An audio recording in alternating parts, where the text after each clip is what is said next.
안녕하세요. 손가락복음선교의 지휘자 강사입니다. 오신 것을 진심으로 환영하며 해피파이브를 열어가도록 하겠습니다.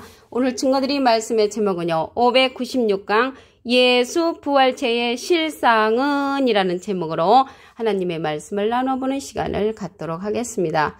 요한복음 16장 7절을 보시게 되면 내가 너희에게 실상을 말하노니 내가 떠나가는 것이 너희에게 유익이라. 내가 떠나가지 아니하면 보혜사가 너희에게 오시지 아니할 것이요 가면 내가 그를 너희에게 보내리니 라고 말씀에 기록되어 있습니다. 오늘 제목 말씀이요. 예수 부활체의 실상이잖아요. 그래서 성경 말씀에 보게 되면은 실상으로 말씀한 부분이 요한복음 16장 7절입니다. 여기에서 말씀을 보시게 되면 내가 아는 예수님이 여기 계신데요. 보혜사시고요. 너희에게 실상을 말한다고 했거든요. 내가 떠나가는 것이 너희에게 유익이라. 실제의 사건을 말하는데 예수님이 떠나가는 것이 우리에게 유익이 된다는 것이죠. 내가 떠나가지 아니하면, 예수님께서 떠나가지 아니하면 보혜사가 너희에게로 오시지 아니한다고 했습니다. 근데 여기 보혜사가요, 예수님을 상징을 합니다. 근데 예수님께서 떠나가면서 보내는 보혜사는 또 다른 보혜사라고 했습니다. 요한복음 14장 16절에 보시게 되면 내가 아버지께 구하겠으니 예수님께서 하나님께 부탁을 해서 그가 또 다른 보혜사를 너에게 주사 영원토록 너희와 함께 있게 하시리니 저는 진리의 영이라고 했습니다. 그래서 또 다른 보혜사를 우리에게 보내주시는데 진리의 영을 우리에게 보내주신다는 것을 알 수가 있고요. 여기 부활이라고 했잖아요. 부활. 그래서 부활하신 주님이 다시 태어나신 그러한 그 부활절이 생일날인데 날마다 해마다 바뀌는 부활절을 지키는 그러한 자들은 이 예수님의 부활하신 실질적인 예수님을 맞이할 수 없는 그러한 자들입니다. 예를 들어서 여러분들 생일이나 대통령님 생일이나 우리 부모님 생일이나 해마다 바뀌지 않죠. 그래서 예수님의 부활하신 그러한 날짜가 해마다 바뀌는 거는 이 실질적으로 보내는 예수님께서 보내시는 또 다른 보혜사에 관해서 알 수가 없기 때문에 그러한 부활절을 지키는 자들은 부활하신 주님을 만날 수가 없는 것입니다.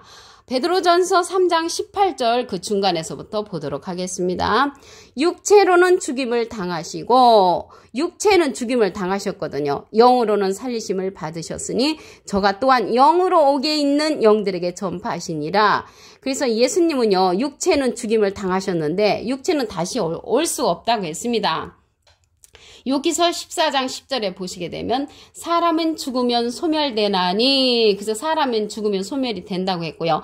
14절에 가서 보시게 되면 사람이 죽으면 어찌 다시 살리까? 그래서 육체는 다시 살 수가 없습니다. 그래서 부활하신 주님은 모습이 다르게 나타나죠. 왜 그러냐면 육체는 다시 올 수 없다고 했거든요. 그래서 예수님은 보혜사시고 예수님이 하나님께 부탁해서 또 다시 오는 그런 보혜사는 또 다른 보혜사라는 것을 말씀을 드립니다. 그 영으로 살리심을 받으셨다고 했거든요. 그리고 예수님께서 그날 바로 하늘나라에 가신 것이 아니고 돌아가신 후 40일 동안 무슨 일을 하셨냐면 옥에 있는 영들에게 복음을 전파했다고 했습니다. 사도행전 1장 3절에 가서 보시게 되면 해 받으신 후에 또한 저에게 확실한 많은 증거로 친히 사심을 나타내서 40일 동안 저에게 보이시며 하나님 나라의 일을 말씀을 하셨다고 했습니다. 그 40일 동안 하나님의 일을 누구에게 했냐면 영으로 옥에 있는 영들에게 전파를 했다고 했습니다. 영으로서 옥에 있는 영들에게 하나님의 나라를 전파했다는 것을 말씀을 통하여 알 수가 있습니다. 그래서 부활한 모습은 예수님의 영으로 부활해서 하나님의 아들로 인정을 받으셨다고 했습니다. 로마서 1장 4절을 보도록 하겠습니다. 성결의 영으로는 죽은 가운데서 부활하여 능력으로 하나님의 아들로 인정되셨으니 곧 우리 주 예수 그리스도시니라. 그래서 아들로 인정된 부분은 영이란 말이죠. 영. 육신은 다시 소멸된다고 했고 육신은 다시 돌아올 수 없다고 했습니다. 욥기서 14장에 가서 보시게 되면 그래서 부활한 부분은 영으로 죽은 가운데서 부활하여 하나님의 아들로 인정되셨다는 것을 말씀을 드립니다. 요한복음 20장 15절을 보도록 하겠습니다. 예수께서 가라사대 여자여 어찌하여 울며 누구를 찾느냐 하시니 마리아는 그가 동산직인 줄 알고, 그래서 마리아는 예수님이 동산직인 줄 알았단 말이죠. 예수님이 3일 전에 분명히 예수님을 봤잖아요.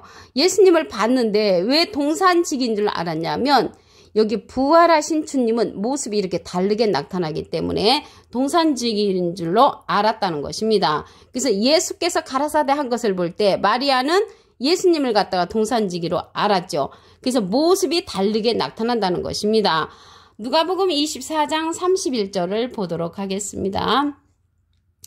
저희 눈이 밝아져 그인 줄 알아보더니, 그래서 저희 눈이 밝아지는 것은 영적인 눈이 밝아져야만이 여기 부활주님, 부활주님을 만날 수가 있습니다. 부활주님은 또 다른 보혜사로 예수님께서 실상의 말씀을 하시면서 보내주신 그러한 또 다른 보혜사라는 것을 말씀을 드립니다. 그래서 저희 눈이 밝아져 예수님, 부활주님을 알아보려면 예수는 저에게 보이지 아니하신지라. 그래서 이들은 예수님과 동행했으나 예수님을 알아볼 수가 없었습니다. 영적인 눈이 가리워져서. 누가복음 24장 15절을 보도록 하겠습니다.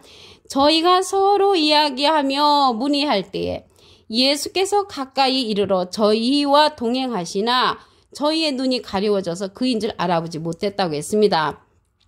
이 이야기는 엠마오로 가는 두 사람의 이야기잖아요. 그래서 예수님하고 함께 동행을 했지만 그들이 부활주님이라는 것을 알아보지를 못했습니다. 요한복음 20장 19절에도 보시게 되면 요한복음 20장 19절 이날 곧 안식 후 첫날 저녁 때에 제자들이 유대인들을 두려워하여 모인 곳에 문들을 닫아놨었거든요. 근데 예수님께서 그때 가까이 오셔서 이 제자들이 얼마나 놀랬겠습니까? 그래서 예수님은, 부활하신 주님은 시와 공간과 때와 장소를 가리지 않고 이렇게 부활하신 주님은 신령체로서 예수님이 문 닫아놓은, 제자들이 문을 닫아놓은 가운데 예수님이 나타나셨다는 것을 말씀을 드립니다. 그래서 눈이 가리워져서 예수님을 알아보지 못했잖아요. 이 눈을 뜰 수 있는 그러한 자를 만나야만이 우리가 눈 감은 그러한 선지자가 아니라 눈 뜸으로써 부활주님을 만날 수가 있습니다. 눈에 관해서 알아보도록 하겠습니다. 이사야 29장 10절에 보시게 되면 여호와께서 깊이 잠들게 하는 신을 너에게 부어주사 너희의 눈을 감기셨으니 눈은 선지자요. 그래서 눈은 선지자인데 잠들게 하는 신을 부어준 그러한 눈 감은 선지자는 볼 수가 없는 거죠. 대신 반대로 깨우침의 신을 받은 그러한 선지자는 눈뜬 선지자로서 우리에게 밝히 알려줄 수 있는 그러한 선지자라는 것을 말씀을 드립니다. 이러한 눈 감은 선지자는 누구냐면요, 소경의 길을 인도한다고 했습니다. 로마서 2장 19절에 보시게 되면 내가 율법에 있는 지식과 진리의 규물을 가진 자로서 소경의 길을 인도하는 자요 어둠에 있는 자의 빛이라고 했습니다. 이들은 율법에 있는 지식과 진리의 규물을 가진 자, 그러한 자들은 눈 감은 선지자로서 잠들게 하는 신을 여호와께서 부어주신 것이고요. 눈뜬 선지자는 부활 주님에 관해서 밝히 알려줄 수 있는 그러한 눈뜬 선지자라는 것을 알 수가 있습니다. 그 눈뜬 선지자는 예수님이 실상으로 보내는 또 다른 보혜사의 말씀을 들으면 우리가 예수님에 관해서 밝히 알 수가 있습니다. 예수님은 영광의 몸의 형체로 변화를 하셨죠. 빌립보 3장 21절을 보도록 하겠습니다. 그가 만물을 자기에게 복종케 하실 수 있는 자의 역사로 우리의 낮은 몸을 자기 영광의 몸의 형체와 같이 변케 하시리라. 예수님은 영광의 몸의 형체와 같이 변화를 받으셨다는 것을 말씀을 드립니다. 오늘 본문 말씀을 다시 한번 보도록 하겠습니다.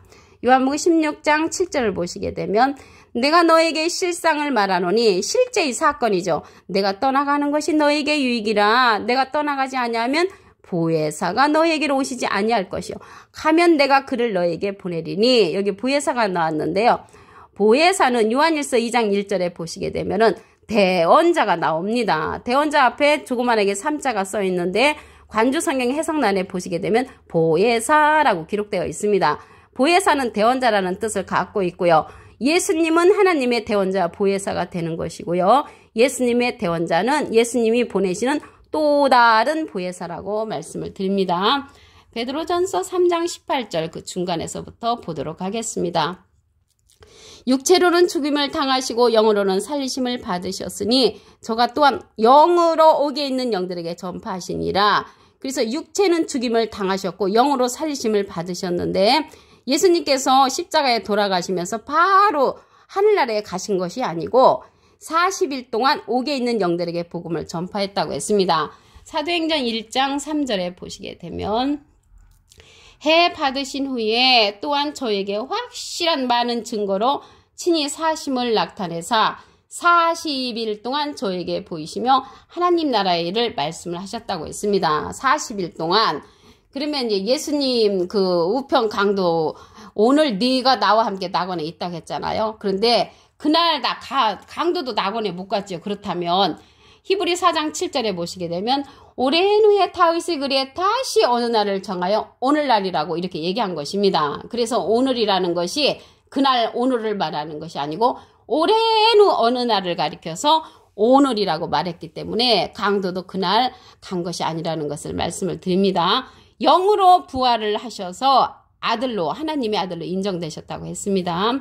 로마서 1장 4절을 보시게 되면 성결의 영으로는 죽은 가운데서 부활하여 능력으로 하나님의 아들로 인정되셨으니 곧 우리 주 예수 그리스도시니라. 그래서 하나님 아들로 인정된 부분은 영으로 부활한 부분이 인정됐다는 것을 말씀을 드립니다. 부활하신 주님은요, 예수님 보혜사이신 예수님이 또 다른 보혜사로 보내셨다고 했잖아요. 모습이 다르기 때문에 마리아가 부활하신 주님을 못 알아봤습니다. 요한복음 20장 15절을 보도록 하겠습니다. 예수께서 가라사대 여자여 어찌하여 울며 누구를 찾느냐 하시니 마리아는 그가 동산직인 줄로 알았단 말이죠. 그래서 예수께서 가라사대 한 것을 볼 때 예수님이 마리아 앞에 나타났는데 동산직일로 안 것은 이렇게 모습이 다르잖아요. 모습이 달리기 때문에 부활주님을 알아보지 못했다는 것을 알 수가 있습니다. 엠마오로 가는 두 사람도 부활주님을 예수님하고 동행을 했지만 못 알아봤지요. 누가복음 24장 15절을 보겠습니다. 저희가 서로 이야기하며 문의할 때 예수께서 가까이 이르러 저희와 동행하시나 저희의 눈이 가리워져서 그인 줄 알아보지 못했다고 했습니다. 그래서 눈이 가리워졌다는 것은 영적인 눈이 가리워진 거죠. 눈이 가리워진 것은 잠들게 하는 신을 받은 그런 눈 감은 선지자를 우리가 지금까지 만났기 때문에 눈이 가리워졌습니다. 눈 감은 선지자에 관해서 보도록 하겠습니다. 이사야 29장 10절에 가서 보시게 되면 여호와께서 깊이 잠들게 하는 신을 너에게 부어주사 너의 눈을 감기셨으니 눈은 선지자요. 반대로 깨우침의 신을 부어준 그런 선지자는 눈뜬 선지자가 되겠죠. 그래서 이 시대는요, 눈뜬 선지자를 만나야만이 부활주님을 알아볼 수가 있습니다. 그 눈뜬 선지자는 예수님께서 보내시는, 하나님께 부탁을 해서 보내시는 또 다른 보혜사를 통해서 우리가 예수님을, 부활주님을 만날 수가 있다는 것을 말씀을 드립니다. 그래서 깨우침의 신을 부어준 선지자는 눈뜬 선지자, 잠들게 하는 신을 부어준 선지자는 눈 감은 선지자입니다. 하나님께서 눈 감은 선지자도 보내시고 눈뜬 선지자도 보내십니다. 선택은 내 자신이 하는 것이죠. 그래서 예수님은요, 영광의 몸의 형체와 같이 변화를 받으셨지요. 빌립보서 3장 21절을 보도록 하겠습니다. 그가 만물을 자기에게 복종케 하실 수 있는 자의 역사로 우리의 낮은 몸을 자기 영광의 몸의 형체와 같이 변케 하시리라. 예수님은 영광의 몸의 형체와 같이 변한 것과 같이 우리도 이렇게 영광의 몸의 형체로 변화를 받아야 된다고 했습니다. 고린도전서 15장 51절에 보시게 되면 보라 내가 너에게 비밀을 말하노니 우리가 다 잠잘 것이 아니요 마지막 나팔에 순식간에 후련히 다 변화를 해서 주님과 함께 영광의 몸의 형체로 변화를 받아서 우리가 그 나라에 간다는 것을 말씀을 통하여 알 수가 있습니다.